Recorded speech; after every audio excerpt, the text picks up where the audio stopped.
Ачаах буулгах тээвэр экспедицийн механикч анги нь улс оронд үйлдвэрчих үйл явц өрнөж байх үед Улаанбаатар төмөр замын даргын 1962 оны 8 дугаар сарын 28-ны өдрийн 446 тоо тушаалаар ачаах буулгах контор нэртэйгээр байгууллагын галгаламтыг батрааж байсан 64 жилийн түүхийн хуудсыг бүтээсэн хамт олон билээ.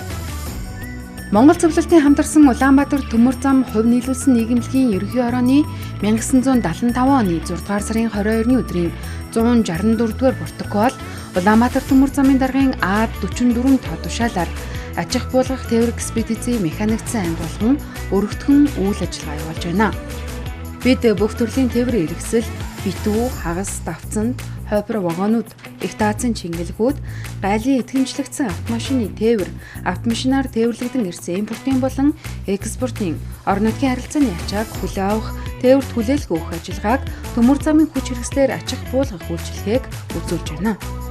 Барилга байгууламжийн хувьд 768 м2 дулаан агуулгах, 7728 м2 хүүтэ агуулгах, 5440 м2 сарвч, 22232 м2 задгай талбайтаагаар дамжуулан үйл ажиллагаагаа явуулж байна.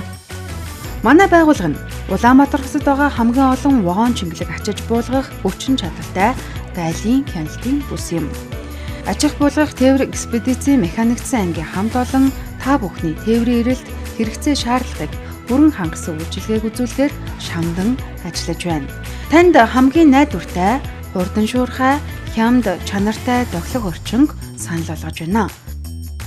Ачаах буулгах тээвэр экспедицийн механикч ангийнхан